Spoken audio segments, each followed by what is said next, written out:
त्रिगुणी माया के 3 गुणों पर विजय। त्रिगुणी माया के 3 गुणों पर विजय, ये चर्चा का विषय है जो हमने लिया है कि त्रिगुणी माया के जो 3 गुण हैं, क्योंकि माया 3 गुण रूप ही है, मन में भी 3 गुण ही समाये हुए हैं, मन भी इन 3 गुणों के वशीभूत ही सारे कार्य करता है और प्रेरित होता है 3 गुणों से। इन 3 गुणों से परे कुछ भी नहीं है। संसार की प्रत्येक वस्तु में ये 3 गुण हैं। ठीक है, ये 3 गुण हैं। कौन कौन सी? स्थिति, प्रकाश, क्रियाशीलम। महर्षि पतंजलि ने कहा है स्थिति, प्रकाश, क्रियाशीलम, ये 3 गुण हैं। तम, सत और रज। तम है स्थिति, सतोगुण है प्रकाश। प्रकाश मतलब जो ज्ञान करवाता है। प्रत्येक वस्तु, आप किसी भी वस्तु को देखेंगे तो उस वस्तु को देखकर उस वस्तु के बारे में ज्ञान होगा। तो ये 3 चीजों से दुनिया बंधी हुई है: स्थिति, प्रकाश, क्रियाशीलम। क्रिया मतलब चेंजेस, एक्टिवनेस। स्थिति मतलब अपनी स्थिति को बनाए रखने की जो शक्ति है, जो अवस्था है, वह तमोगुण है। और जो ज्ञानवर्धक है, तो सतोगुण ज्ञान का कारक बनता है, रजोगुण कर्म का कारक बनता है और तमोगुण स्थिति का कारक बनता है, स्थिरता का कारक बनता है, भोग का कारक बनता है, वासनाओं का कारक बनता है। तो तमोगुण परिवर्तन नहीं चाहता। एक व्यक्ति जो ऊंचे पद पर बैठ गया, वो ऊंचे पद से उतरना नहीं चाहता। तो तमोगुण किसी प्रकार का कोई परिवर्तन नहीं चाहता है। ठीक है, ये तमोगुण की विशेषता है। तो अब यहां पर त्रिगुणी माया पर और त्रिगुणी माया के 3 गुणों पर विजय की बात की जा रही है। तो ये कैसे संभव है? पहले तो ये समझना पड़ेगा कि ये तीनों गुण हैं क्या। अब कई लोग तीनों गुण को कह देते हैं, जैसे कि कोई आदमी बहुत क्रोधी स्वभाव का है तो बोलेंगे तमोगुणी है। किसी को कोई मान लीजिए कि आदमी बहुत क्रिमिनल टाइप का है तो उसको भी लोग तमोगुणी बोल देते हैं। तो तमोगुणी का मतलब है जो भोग वृत्ति जिसमें बहुत अधिक होती है, और वह तमोगुणी व्यक्ति हमेशा आराम पस्त ज्यादा होगा और अपनी स्थिति को बनाए रखने में किसी प्रकार का परिवर्तन वह नहीं चाहेगा। ठीक है, तो यह तमोगुणी के अंदर विशेष रूप से आ जाएगा। तो जितनी भी भोग वृत्तियां हैं, शारीरिक भोग है, देह वासना, यह जो देह वासना, अब यहां पर देखिए कल ही हमने वासना त्रय के ऊपर चर्चा की है, तो उससे इन 3 गुणों का संबंध है। कैसे संबंध है अभी बता रहा हूं। जो तमोगुण है वह देह वासना है। जो देह वासना आती है वो तमोगुण के कारण आती है। वासना त्रय पर कल ही हमने चर्चा की, आपको ध्यान होगा। तो देह वासना जो है वो तमोगुणी विषय है। जो लोक वासना है वह रजोगुणी विषय है। लोक वासना रजोगुण से आती है और शास्त्र वासना सतोगुण से आती है। ठीक है, शास्त्र वासना जो है वह सतोगुण से आती है, लोक वासना जो है वह रजोगुण से आती है और देह वासना जो है वह तमोगुण से आती है। तो इस प्रकार से ये वासनाएं हैं और इनके आधार पर यह तमोगुण, रजोगुण, तमोगुण हो गया देह वासना, रजोगुण हो गया लोक वासना और सतोगुण हो गया शास्त्र वासना। इन तीनों गुणों से वासनाएं पैदा होती हैं। इसीलिए इन 3 गुणों से संबंधित करते हुए ही आदि गुरु शंकराचार्य ने वासना त्रय की भी चर्चा की है। और वासना त्रय के बाद अब 3 गुणों की चर्चा कर रहे हैं कि इन 3 गुणों को कंट्रोल कर लेने से आप जो है अपने गुणों को सम कर पाएंगे और मुक्ति की राह पर आगे बढ़ पाएंगे। मुक्ति की राह पर आगे बढ़ पाएंगे, लेकिन कैसे, किस प्रकार से?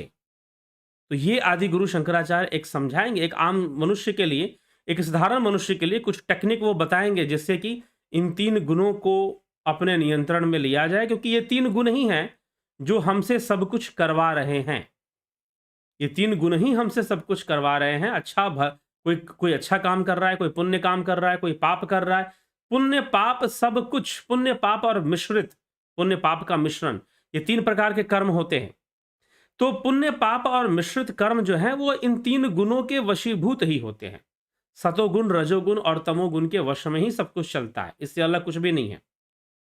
आप जो भी कर रहे हो, खा रहे हो, पी रहे हो, उन सब में यह 3 गुण हैं और या फिर 3 गुणों का मिश्रण भी है।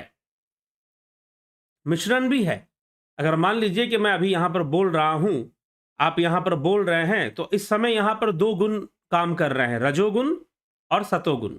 सतोगुण तो है क्योंकि यहां पर शास्त्रों की चर्चा हो रही है, ज्ञान की चर्चा हो रही है, तो सतोगुण तो है, लेकिन साथ में क्रियाएं भी चल रही हैं, कर्म भी हो रहा है। मैं बोल भी रहा हूं, आप टिप्पणियां भी कर रहे हैं, आप सुन भी रहे हैं, विचार करके कुछ टिप्पणी भी कर रहे हैं, कमेंट भी कर रहे हैं, तो यह रजोगुण करवा रहा है, रजोगुण करवा रहा है। और जो समझ पैदा हो रही है सुनने के कारण, विचारों को सुनकर जो समझ पैदा होती है, वह सतोगुण हो गया।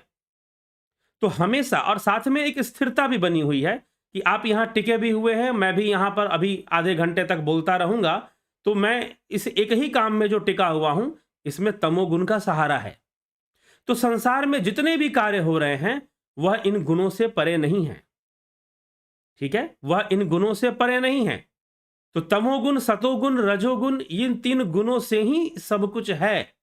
अब इनके कई रूप हो सकते हैं।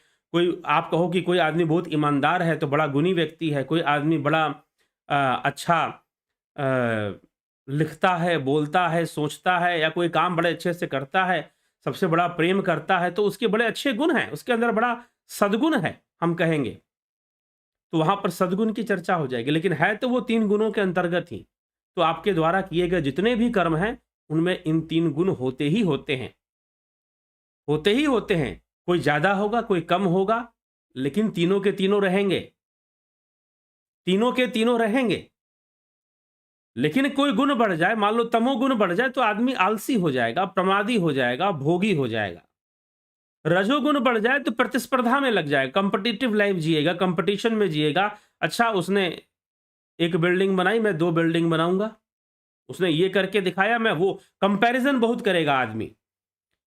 जब वो उसके ऊपर रजोगुण हावी हो जाएगा, तो उसकी लाइफ कंपैरेटिव हो जाएगी, वो दूसरों से तुलना करते हुए अपना जीवन जिएगा और अपने जीवन में प्रतिस्पर्धा करेगा, कंपटीशन करेगा, दूसरों से आगे बढ़ने की कोशिश करेगा, दूसरों को पीछे करने की कोशिश करेगा, और उसके लिए लोक वासना भी उसके अंदर आएगी, मान प्रतिष्ठा की भावना बहुत तीव्र होगी उसके अंदर, रजोगुण हावी हो जाएगा। तो सतोगुण हावी हो जाएगा तो अपने सतोगुण को बनाए रखने के लिए कर्म करेगा, ज्ञान कर्म करेगा, ज्ञान अर्जित करने के पीछे पड़ा रहेगा, रिसर्चर बनेगा, रिसर्च करने के पीछे पड़ा रहेगा, किसी ना किसी तरह से हमेशा चीजों को जानने के पीछे वो पड़ा रहेगा। यह सतोगुण इसके पीछे कारक बनेगा, सतोगुण ही ऐसा करवाएगा। लेकिन सतोगुण काम कर सके, इसके लिए रजोगुण की आवश्यकता है, क्रियाशीलता की आवश्यकता है, और स्थिति की भी आवश्यकता है। तो मान लीजिए कि अगर ज्ञान कार्य भी हो रहा है, ज्ञान अर्जन का भी कार्य किया जाए, तो उसमें भी सूक्ष्म रूप में तमोगुण और रजोगुण का सहारा होगा, तभी सतोगुण काम करेगा। तो ये तीनों गुण भी एक दूसरे के सहारे पे टिके रहते हैं, ये तीनों भी एक दूसरे के सहारे पे टिके रहते, एक दूसरे के सहारे पे चलते रहते।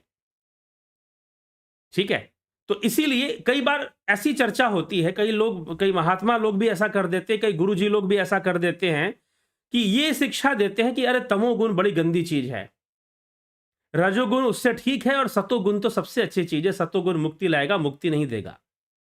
सतोगुण भी मोक्ष का कारण नहीं बनेगा, बंधन का ही कारण बनेगा।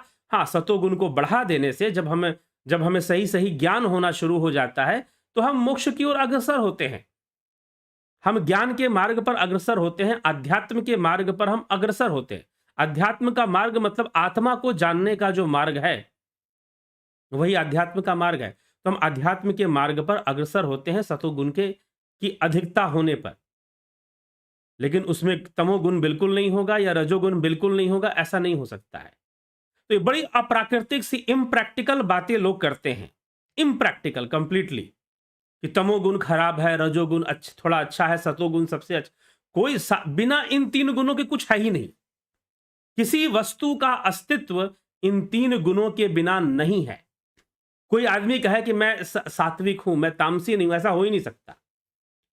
किसी न किसी रूप में तामसिकता उसके अंदर रहेगी। अगर वो ये कह रहा है कि मैं सात्विक हूं और मैं तामसी नहीं हूं, ऐसा कहना भी उसके अहंकार का प्रदर्शन है। तो जो अहंकार है वो तमोगुणी तमोगुनी तत्व है अहंकार तत्व, क्योंकि अहंकार के अंदर, जीव के अंदर अपनी स्थिति को बनाए रखने का एक संघर्ष है कि वो अपनी स्थिति को बनाए रख सकता है, बनाए रखना चाहता है। तो अपनी स्थिति को बनाए रखने की जो होड़ है या जो इच्छा है, वही तो तमोगुण है। तो आप सात्विक बने रहना चाहते हैं या आप ये चाहते हैं कि आपकी छवि सात्विक हो, तामसिकता आपके अंदर कहीं भी ना झलके या ना हो, तो यह भी अपने आप में तामसिकता हो जाएगी। तो इसीलिए कभी ये मत बोलिए कि तमोगुण खराब चीज है या रजोगुण खराब चीज है या सतोगुण खराब चीज है। दिशा सही होनी चाहिए। अगर दिशा सही है तो तमोगुण भी ठीक है, रजोगुण भी ठीक है और सतोगुण भी ठीक है। अगर दिशा गलत हो गई तो ये तीनों खराब हो जाएंगे। सतोगुण भी बहुत खराब हो सकता है, सतोगुण भी पाप बना सकता है, सतोगुण भी बुरे कर्म करवा सकता है। ठीक है, यही तो हुआ महाभारत में। द्रौपदी का चीरहरण हो रहा था, भीष्म पितामह, गंगापुत्र भीष्म पितामह वहां बैठे हुए थे, द्रोणाचार्य वहां बैठे हुए थे, विदुर बैठे हुए थे, धृतराष्ट्र बैठे हुए थे, पांडव बैठे हुए थे, लेकिन सब चुप थे। क्यों चुप थे? क्योंकि सब अपने अपने सात्विक अहंकार की रक्षा कर रहे थे, अपने अपने सतोगुण की रक्षा कर रहे थे। उनका सतोगुण कह रहा था कि भाई मेरा तो ये धर्म है। भीष्म पितामह कहते थे मैं तो वचनबद्ध हूं, मैंने वचनबद्ध हूं, मैंने प्रतिज्ञा ली है कि मैं आजीवन ब्रह्मचारी रहूंगा, विवाह नहीं करूंगा और हस्तिनापुर की सेवा करूंगा। तो मैं तो हस्तिनापुर का सेवक हूं, हस्तिनापुर का राजा धृतराष्ट्र है, जब तक वो कुछ नहीं बोलेगा तब मैं एक्शन कैसे ले लूं? वो अपने सतोगुण के कारण अपने मेरा धर्म है, मेरी प्रतिज्ञा है, उस पर टिके हुए हैं। विदुर अपना धर्म निभा रहे हैं, द्रोणाचार्य अपना धर्म निभा रहे हैं। अब जो पांडव हैं, चाहता तो भीम उसी समय दुशासन को रोक सकता था, इतनी ताकत रखता था, अर्जुन भी रोक सकता था, लेकिन ये प्रतीक्षा कर रहे हैं कि ये पिता समान हमारे बड़े भाई युधिष्ठिर हैं, इनकी अवज्ञा मैं कैसे कर सकता हूं? जब तक ये आज्ञा नहीं देंगे तब तक मैं कैसे जाऊंगा? इसीलिए कोई उपाय नहीं। और साथ में मेरे और इनसे भी बड़े बड़े भीष्म पितामह द्रोणाचार्य बैठे हुए, ये लोग कुछ नहीं बोल रहे हैं, तो मैं बोलने कैसे जाऊं? अगर मैं बोलूंगा तो मेरी धृष्टता कहलाएगी, मैं कुसंस्कारी कहलाऊंगा कि देखो बड़ों के होते हुए भी ये हस्तक्षेप कर रहा है। सब अपनी अपनी, सबका सतोगुण था, यहां पर सबका सतोगुण था। भीष्म पितामह का सतोगुण उनसे ये कर्म करवा रहा था, पांडवों का सतोगुण ये उनसे कर्म करवा रहा था। ठीक है, तो सतोगुण भी आपसे पाप करवा सकता है, सतोगुण की अधिकता आपको गलत निर्णय दिलवा सकती है। ये कभी मत सोचिएगा कि सतोगुण हमेशा ही अच्छा है, जी नहीं, कई परिस्थितियों में सात्विकता ही खतरनाक हो सकती है, बहुत खतरनाक हो सकती है सात्विकता, ये ध्यान रखिएगा। तो इसीलिए मैंने एक प्रैक्टिकल आपको सीधा बता दिया कि हम यहां पर बैठे हुए हैं, मैं यहां पर लाइव कर रहा हूं, बोल रहा हूं, आप यहां पर कमेंट कर रहे हैं, यहां पर तीनों गुण है। ज्ञान को बढ़ावा मिल रहा है तो सतोगुण तो हो ही गया। मैं बोलने का कर्म कर रहा हूं, आप सुनने का कर्म कर रहे हैं, आप कमेंट भी कर रहे हैं, तो यहां रजोगुण भी हो गया। बिना रजोगुण के, मान लीजिए सतोगुण के पास ज्ञान है तो उस ज्ञान का प्रचार कैसे होगा? बिना रजोगुण के हो जाएगा? जी नहीं होगा। बिना रजोगुण के क्या ज्ञान का प्रचार हो जाएगा? क्या ज्ञान का प्रसार हो जाएगा? नहीं होगा। ठीक है, और फिर हम अपनी इस स्थिति को बनाए हुए हैं। अभी हो सकता है आधा घंटा, 45 मिनट, शायद 1 घंटा तक हम इस स्थिति में बने रहें, आप लाइव देखते रहो, मैं यहां पर बैठकर बोलता रहूं। तो यह जो स्थिति के बनाए रखने की जो शक्ति मिल रही है वो तमोगुण से मिल रही है, तमोगुण से मिल रही है, जो तामसिकता है। तो इस प्रकार से, इसीलिए मैंने कल भी शायद कहा था कि अगर साधना में कोई साधक बैठा हुआ है और अपनी स्थिति को बनाए हुए 2 घंटे 3 घंटे ध्यान में बैठा हुआ है लीन होकर, क्या है वो? उसमें तमोगुण का सपोर्ट है, तभी बैठा हुआ है। अगर रजोगुण हावी हो जाए तो उसको वहां से उठा देगा कि चलो भाई उठो, यहां से बैठो मत। रजोगुण का काम है परिवर्तन ले आना, तमोगुण का काम है स्थिति को बना के रखना, और सतोगुण का काम है प्रकाशित करना, उन सबका ज्ञान कराना। ठीक है, तो इसी को महर्षि पतंजलि ने कहा स्थिति प्रकाश क्रियाशीलम, ठीक है ना, ये 3 गुण हैं। तो ये तमोगुण, रजोगुण, सतोगुण है, इनमें कोई अच्छा कोई बुरा नहीं है। जिसकी दिशा बिगड़ जाएगी वो बुरा हो जाएगा। अगर सतोगुण की अधिकता हो गई, सात्विकता आपके ऊपर बहुत ज्यादा हावी हो गई, तो वह भी खराब काम करेगी, वो भी आपसे गलतियां करवाएगी, बुरे कर्म भी करवा सकती है, आपसे त्रुटियां करवा सकती है। तो किसी भी चीज की अति अच्छी नहीं होती है, यह तो पता ही है। अति सर्वत्र वर्जते, जहां जिसकी अति हो गई वही विष का रूप धारण कर लेगा। तो इसीलिए इसीलिए योग जो है, अध्यात्म जो है, ये नहीं कहता कि सतोगुण को बढ़ाना है, वो ये कहता है कि सबको संतुलित कर देना है, सबको संतुलित कर देना है। लेकिन एक साधारण मनुष्य क्या करे? साधारण मनुष्य क्या करे जो वासनाओं के वशीभूत जीवन जी रहा है? तो अब यहां आदि गुरु शंकराचार्य विवेक चूड़ामणि की इस चर्चा में क्या समझाने वाले हैं कि पहले तो कल हमने वासना त्रय पर सुना, विवेक चूड़ामणि की चर्चा ही सुनी वासना त्रय के ऊपर, लोक वासना, शास्त्र वासना और देह वासना। लोक वासना, शास्त्र वासना, देह वासना। देह वासना तमोगुण के कारण है, लोक वासना रजोगुण के कारण है, और शास्त्र वासना सतोगुण के कारण है। तो इन 3 गुणों से 3 वासनाएं हैं, देह वासना, लोक वासना और शास्त्र वासना। देह वासना तमोगुण, लोक वासना रजोगुण, शास्त्र वासना सतोगुण। तो इन 3 गुणों से ये 3 वासनाएं भी हैं, ये 3 वासनाएं भी पैदा हो जाती हैं, जो कि बंधन है। ये तीनों ही गुण बंधन का कारक हैं, ये तीनों ही गुण बंधन का ही कारक है। और इस संसार में जितनी भी क्रियाएं हो रही हैं, चाहे अच्छा काम हो रहा हो चाहे बुरा काम हो रहा हो, कोई क्राइम कर रहा हो या कोई दान पुण्य कर रहा हो, ये सब के सब इन 3 गुणों के वशीभूत, और 3 गुण ही इसके कारण है, अच्छा बुरा सब होने के। ठीक है, तो अब इन वासनाओं को खत्म करने के लिए आदि गुरु शंकराचार्य जो सूत्र देते हैं, वो क्या देते हैं? 2 ही सूत्र हम देखते हैं, क्योंकि 2 ही में इसका अर्थ बताया गया। तो वो कहते हैं स्वात्मनेव सदा स्थित्या मनो नश्यति योगिनः वासनानां क्षयश्चातः स्वाध्याय सापनयम कुरु। निरंतर आत्म स्वरूप में ही स्थिर रहने से योगी का मन नष्ट हो जाता है। निरंतर आत्म स्वरूप में ही अगर स्थित रहा जाए, आत्म स्थिति को बना के रखा जाए, तो मन का विनाश हो जाएगा, मन खत्म हो जाएगा। ठीक है, अर्थात मन की जो क्रियाएं हैं, मन के अंदर मन क्या है, इसके ऊपर हमने चर्चा की है। चित्त और बुद्धि से और अहंकार से मन क्या, अंतःकरण चतुष्टय चर्चा में पीछे ये चर्चा हो चुकी है कि मन क्या है। इंद्रियों के द्वारा जो अनुभूतियां होती हैं वो चित्त में जाती हैं, बुद्धि के द्वारा उनका आकलन होता है, अहंकार के द्वारा उनको सपोर्ट मिलता है, और फिर जो रिजल्टेंट आता है, जो रिजल्टेंट आया वो मन है। इसलिए मन फाइनल डिसीजन होता है कि ये करना है कि नहीं करना है। ठीक है, या फिर वो कंफ्यूजन के स्टेट में चला जाएगा। तो मन का नाश हो जाएगा अगर आत्मस्वरूप में स्थिति बना ली जाए, आत्मस्वरूप का ध्यान करते हुए उसमें स्थित हो जाए, मन का नष्ट हो जाएगा। मन के नष्ट होने से सारी वासनाएं खत्म हो जाएंगी, ऐसा कहा जा रहा है। तो मन नष्ट हो जाता है और उसकी वासनाओं का भी क्षय हो जाता है, और इसलिए अपने अध्यास को दूर करो। अध्यास मतलब पोजेशन। इस अध्याय का नाम है अध्यास निराश। अध्यास निराश मतलब अध्यास को हटाओ। वासनाओं का जो पोजेशन हमारे ऊपर है, वासनाओं का जो अध्यास हमारे ऊपर है, उस अध्यास को हटाओ, उस पोजेशन को खत्म करो, तभी जाकर ये इस समस्या का समाधान मिलेगा। और ये खत्म भी कैसे होगा? प्रयत्न से खत्म होगा। ये शुरू में कल ही हमने चर्चा की, वासनाएं अचानक से खत्म नहीं हो जाएंगी, प्रयत्न से, नियमित रूप से लगे रहने से खत्म होंगी, अभ्यास करते रहने से खत्म होंगी। इसलिए अचानक से खत्म होने का दावा भी नहीं करना चाहिए, खत्म हो गया, पता चले किसी रूप में हावी हो जाए। वही बात कि नारद जी ने कह दिया भगवान शिव के पास जाकर कि मैंने तो कामदेव को जीत लिया। शिव जी ने समझाया, मुझे बोल दिया, वैकुंठ में जाकर भगवान विष्णु को मत बोलना।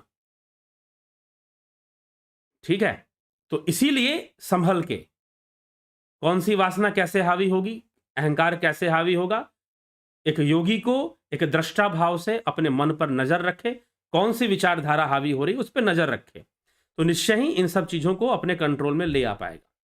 आगे आदि गुरु शंकराचार्य एक साधारण सी बात कहते हैं, लेकिन बात बहुत बड़ी है, साधारण मनुष्य के लिए कहते हैं कि किस प्रकार से 3 गुणों से ऊपर उठा जाए। तो वो कहते हैं तमो द्वाभ्यायाम रजः सत्वात सत्वं शुद्धेन नश्यति तस्मात् सत्वं वष्टभ्य सापनयं कुरु। स्वाध्याय सापनयम कुरु कि रजोगुण और सत्वगुण से तम अर्थात तमोगुण, रजोगुण और सत्व गुण को बढ़ाकर अर्थात क्रियाशीलता को बढ़ाकर और ज्ञान को बढ़ाकर, ठीक है, किसके ऊपर विजय प्राप्त किया जा सकता है? तमोगुण के ऊपर। तमोगुण के ऊपर जो प्रमाद आलस्य उत्पन्न करने वाला है, भोग के प्रति रुचि को बढ़ाने वाला है, हमेशा भोग लिप्त रहने की प्रेरणा देने वाला है, आलसी की तरह पड़े रहने की प्रेरणा देने वाला है, प्रमादी बनाने वाला है, जो है वह तमोगुण है। तो तमोगुण को कैसे निष्क्रिय कर सकते हो? तो ऐसा करो कि सतोगुण और रजोगुण को बढ़ा दो, अर्थात अपनी क्रियाशीलता को बढ़ा दो और अपने ज्ञान को बढ़ा दो। तो तमोगुण खत्म तो नहीं होगा, दब जाएगा, रहेगा, दब जाएगा, लेकिन कमी आ जाएगी उसके अंदर। तो वो कह रहे हैं कि सतोगुण और रजोगुण को धारण करने से, बढ़ाने से तमोगुण की न्यूनता हो जाएगी। चलिए ठीक है, आगे क्या कहते हैं? सत्वगुण से रज की न्यूनता होगी, कमी होगी। अब क्या करो कि सत्वगुण को और ज्यादा बढ़ा दो। जब सत्वगुण को बहुत बढ़ा दोगे तो क्रियाशीलता में थोड़ी कमी आ जाएगी, बहुत ज्यादा तुम्हें कर्म नहीं करना पड़ेगा। अब जिसको ज्ञान हो गया वो व्यर्थ ही संसार में बहुत कुछ करने के पीछे नहीं पड़ेगा। जिसको सही मायने में आध्यात्मिक ज्ञान हो गया है तो संसार में बहुत कुछ करना या दुनिया को जीतना या बहुत बड़ा पद प्राप्त करना या बहुत प्रतिस्पर्धा में लगना उसकी इच्छा नहीं होगी, अगर उसे सही सही ज्ञान हो गया तो सत्व गुण को बढ़ा देने से रजोगुण की न्यूनता हो जाती है। वो ये कहते हैं, अब सतोगुण तो है ना, उसका बाद कैसे होगा, उसका निषेध कैसे होगा? तो कहते हैं कि तस्मात् सत्वम वष्टभ्य स्वाध्याय सापनयम कुरु, और शुद्ध सत्व से, सत्वात् सत्वम शुद्धेन नश्यति, और शुद्ध सत्व से सतोगुण का नाश होता है। सतोगुण का नाश कैसे होता है वो बता रहे हैं। शुद्ध सत्व से, तो शुद्ध सत्व कौन है भाई? शुद्ध सत्व जो है वो स्वयं आत्मा है, वो स्वयं आत्मा है, और आत्मा में स्थित हो जाने से सतोगुण का भी नाश हो जाएगा। ठीक है, इस तरह से तीनों गुण खत्म हो जाएंगे। तो रजोगुण और सतोगुण को बढ़ाकर तमोगुण की न्यूनता कर दो, खत्म करो उसे, और फिर सतोगुण को बढ़ाकर और ज्ञान के प्रति आगे बढ़कर आध्यात्मिक ज्ञान को प्राप्त कर लो अच्छे से, तो फिर क्रियाशीलता में भी कमी आ जाएगी, रजोगुण कम हो जाएगा, व्यर्थ की प्रतिस्पर्धा, व्यर्थ का इधर उधर भागना, व्यर्थ का बहुत इकट्ठा करना और बहुत इकट्ठा वो करने में फिर योगी विश्वास नहीं करते। तो इस प्रकार से उसमें भी कमी आ जाएगी। फिर सत्वगुण सतगुण में भी, क्षमा करें, रजगुण में भी अगर ज्ञान को बढ़ा देते हैं, सतोगुण को बढ़ा देते हैं। अब यह ज्ञान भी तो बंधन है, इसी को तो शास्त्र वासना कही गई है, ये तो सतोगुण का परिणाम है शास्त्र वासना। तो ज्ञान भी तो बंधन है, क्योंकि ईश्वर ज्ञान अज्ञान से परे है, परमात्मा ब्रह्म ज्ञान अज्ञान से परे है। ठीक है, तो अब यह भी एक बंधन है, तो इसके लिए आत्मस्थिति, शुद्ध सत्य स्वरूप में स्थित हो जाओ। अगर शुद्ध सत्य स्वरूप में स्थित हो गए, आत्मा में पूर्ण स्थिति बन गई, तो निश्चय ही इन तीनों गुणों से मुक्ति मिल जाएगी। तो वो वास्तविक मुक्ति है। तो बिना वासनाओं से मुक्ति नहीं मानी गई, और जब तक तीनों गुणों का बाध नहीं होगा तब तक वासनाएं भी नष्ट नहीं होंगी। जब तक तीनों गुणों का बाध नहीं होगा तब तक वासनाएं कहां से नष्ट होंगी? होंगी ही नहीं, क्योंकि इन तीन गुणों से ही वासनाएं हैं। तमोगुण से देह वासना है, रजोगुण से लोक वासना है, और सतोगुण से शास्त्र वासना है। इन तीन गुणों से ही ये वासनाएं हैं। तो जब तक तीन गुण रहेंगे तब तक वासनाएं भी खत्म नहीं होंगी। तो इसलिए तीन गुणों का नाश करना चाहिए, उनका निषेध कर देना चाहिए। तो कैसे? तमोगुण का निषेध रजोगुण सत्वगुण को बढ़ाकर करना चाहिए, सत्वगुण को बढ़ाकर रजोगुण का नाश करना चाहिए, और शुद्ध आत्मा में, शुद्ध सत्व में स्थिति बनाकर सतोगुण से भी मुक्ति प्राप्त कर लेनी चाहिए। ऐसा यहां उपदेश इन तीन गुणों के बारे में दिया जाए। अब जो है इसीलिए अपनी दृष्टि को बदलिए। सिर्फ सुनी सुनाई बातें पर नहीं कि ये कोई गुण खराब या अच्छा नहीं होता। अपनी अपनी परिस्थिति से कई बार सतोगुण भी खराब, बुरे कर्म हमसे करवा दे, गलत कर्म हमसे करवा दे, गलत निर्णय दिलवा दे, ऐसा भी हो सकता है। तो चलिए आगे बढ़ते, लेकिन इसकी संभावना कम ही होती है। इसीलिए सतगुण को आध्यात्मिकता का सहायक माना गया है, क्योंकि ये ज्ञान कारक है। आगे बढ़ें, चर्चा देखें, फिर आपके कमेंट्स क्या कहते हैं। बिमला शाह जी, ओम तत्सत। विक्रम सिंह जी, बहुत अभिनंदन है। ठीक है, तो आगे चर्चा देखते हैं आपकी। हरिमोहन गुप्ता जी, आध्यात्मिक चर्चा के लिए कोटि धन्यवाद। शंकर प्रसाद जी, कन्हई कुमार जी, शिवे बालक, बलवंत सिंह गोहिल, राजू पाल, अर्जन चौहान, बहुत अभिनंदन है आप सभी का। विंदेश्वरी मिश्रा जी, भवन चरण छू कर प्रणाम करनो, कानों को बंद करने पर जो आवाज सुनाई देती है, वैसी वीणा बंद किए सुनाई देती है, उन पर ध्यान। जी हाँ, करो ध्यान, नाद ध्यान। स्मृति रस्तोगी जी, टी.आर. राठिया जी, विनोद के सूद जी, ए पिंटू वासवा जी, विंदेश्वरी मिश्रा जी, रमेश पेशवानी जी, रूपलाल विश्वकर्मा, जयंती भाई पटेल, हरिमोहन सिंह जी, सुरम पटियाल जी, रचना R.K. रामनिवास मीना जी, हरिमोहन गुप्ता जी। सूक्ष्म शरीर सूक्ष्म योनि एक ही है जी, सूक्ष्म योनि में ही सूक्ष्म शरीर संभव है। ठीक, माधुरी कोले जी, शोकेंद्र राठी, गौरव विक्रम सिंह जी, बहुत अभिनंदन है। मुकेश प्रसाद जी, संजय भद्रका, सुतीम भगवान जोया से, ठीक है।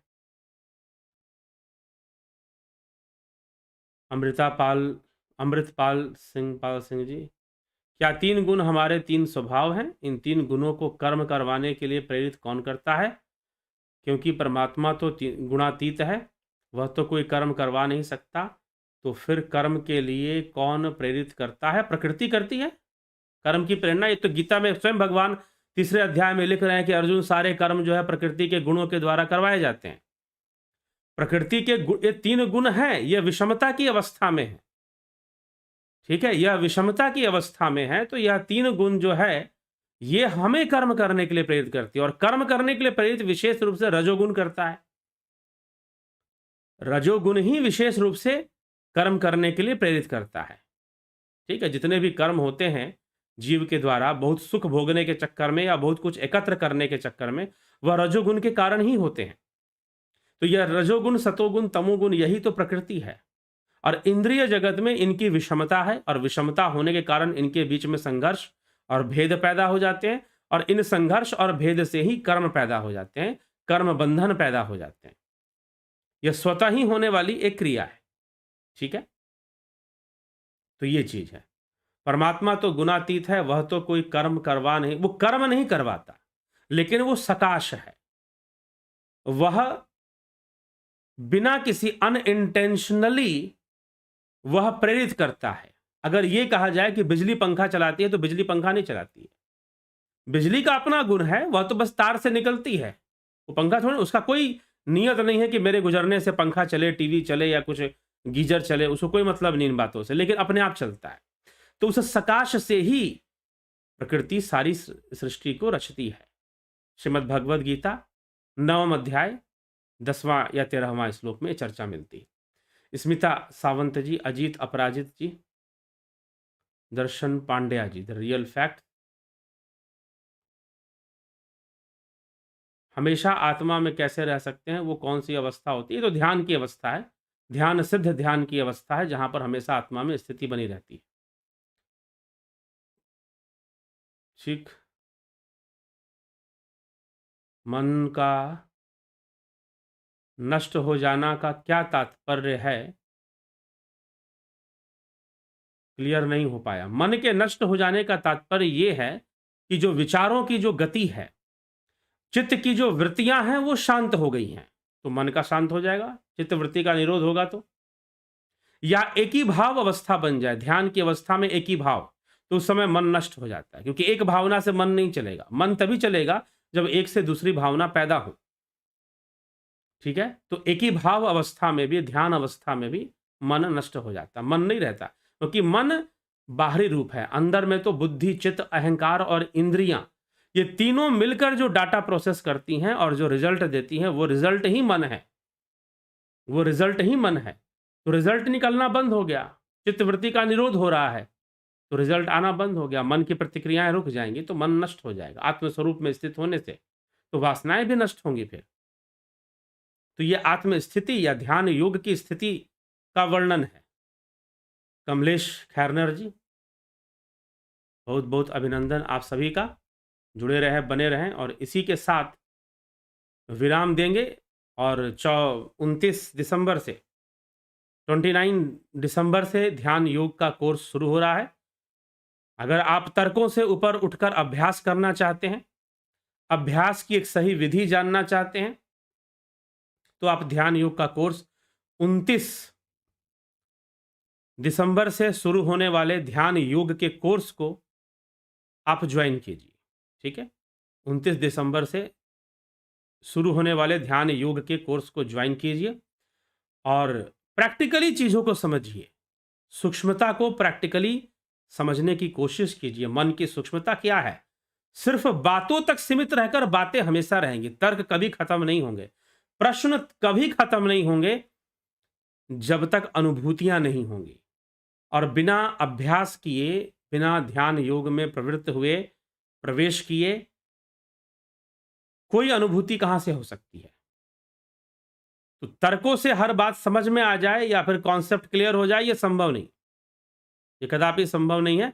तो इसीलिए जो है, तर्कों से नहीं, ध्यान योग सीखकर, इसीलिए ध्यान योग का कोर्स ऑनलाइन जो मिल रहा है, यह आत्मिक शांति के लिए, चले ये आत्मा को जानने के लिए, सूक्ष्मता और गहराई में उतरने के लिए तो है ही, लेकिन साथ ही साथ हमारा जो जीवन है, तो जीवन कभी अशांत है, कभी डिप्रेशन में है, कभी फ्रस्ट्रेशन में है, कभी अहंकार में है, कभी कॉन्फिडेंस में है, कभी ओवर कॉन्फिडेंस में है, कभी लोअर कॉन्फिडेंस में है। ये इस तरह की समस्याएं हमारे साथ चलती रहती हैं। कभी रिश्ते खराब हो रहे हैं, तो कभी नौकरी छूट रही है, और फिर उसमें मानसिक स्थिति भी बिगड़ती रहती है। सबसे अच्छी बात यह है कि ध्यान योग को सीख लेने से और फिर घर में उसका अभ्यास करते रहने से, प्रतिदिन उसमें थोड़ा समय देने से, और सुबह सुबह समय दे दिया गया तो और अच्छी बात है, जो सारा दिन है उसके प्रभाव में निकलेगा। आप जब भी कुछ बोलेंगे, उस ध्यान योग का प्रभाव आपकी वाणी में रहेगा। आप जो भी निर्णय लेंगे उसका प्रभाव उसमें आएगा, ध्यान योग का। तो एक तो हमारे जीवन को सही तरीके से जीने में यह सहयोगी होता है, अगर हम ध्यान योग करते हैं, सीखते हैं, अपनी पर्सनालिटी डेवलपमेंट में सहयोगी होता है, तनाव मुक्त जीवन को बनाने में सहयोगी होता है। इसीलिए, और साथ ही साथ इसका अधिक अधिक विकास कर लिया जाए, तो आदमी एकाग्रता के, एक साधक, एक योगी एकाग्रता की अद्भुत शक्तियों को प्राप्त करता है, मन की अद्भुत साइकिक पावर्स को डेवलप कर लेता है, एक्स्ट्रा ऑर्डिनरी साइकिक पावर्स को भी वो डेवलप कर लेता है, अगर वो ध्यान योग सही से करता है तो इसीलिए यह कोर्स अद्भुत है, आप इसका लाभ उठाइए। आप जुड़ना चाहते हैं, कोर्स ज्वाइन करना चाहते हैं, तो 28 दिसंबर तक आप ज्वाइन कर लीजिए।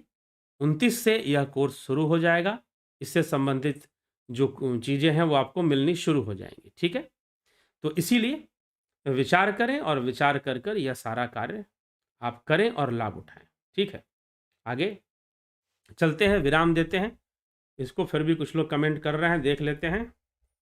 निर्जीव वस्तु में भी कर्म संस्कार होते हैं क्या? जी हाँ, तमोगुण है ना उसके अंदर, तामसिकता तो है ही।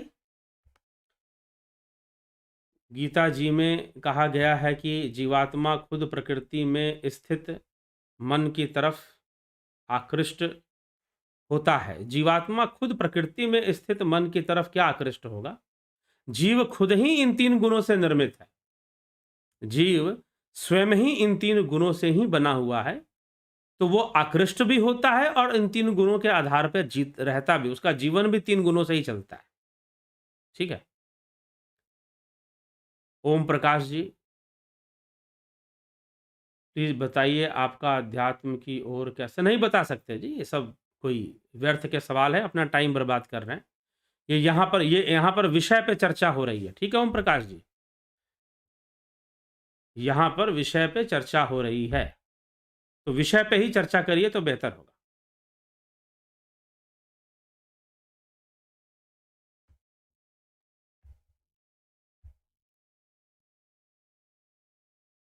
चलिए, धनंजय अग्रवाल सर, नाद क्या है? क्या हम सब अर्थ में घूम रहे हैं? वो है या क्या है? नाद, नाद ध्वनि है, अंतःकरण की ध्वनि है। ठीक है जी, नाद हम कोई घूम रहे हैं वो नहीं है, अंतःकरण की ध्वनि है। और नाद को सुनने के लिए ध्यान योग का कोर्स करिए, उसमें नाद ध्यान करवाया जाता है। क्या तीनों गुणों की सम अवस्था परावस्था है? कौन सी परावस्था? तीनों गुणों की सम अवस्था होने से परावस्था भी हो जाती है और शुद्ध चेतन अवस्था भी हो जाती है, आत्म स्थिति हो जाती है। आत्म स्वरूप में स्थिति या ब्रह्म स्थिति बोलिए, वो स्थिति हो जाती है तीनों गुणों के होने से। बाकी जो परा प्रकृति है वो उसे कहते हैं जो इंद्रिय गम्य नहीं है। परा प्रकृति वह है जो इंद्रियों के माध्यम से, प्रकृति का वो भाग जो इंद्रियों के माध्यम से अनुभव नहीं किया जा पा रहा, उसे हम परा प्रकृति कहते हैं। और जब तीनों गुण सम हो गए तो फिर आत्मस्थिति बन जाएगी, आत्मस्वरूप में स्थिति बन जाएगी। ठीक है, तो यह इसको इस तरह से माना गया है। तो आइए इसी के साथ विराम देते हैं। बहुत बहुत आभार आप सभी का, जुड़े रहें, बने रहें, ध्यान योग ज्वाइन कर जरूर इसका पूरा लाभ उठाएं। 29 दिसंबर से यह कार्यक्रम शुरू हो रहा है। बहुत बहुत आभार।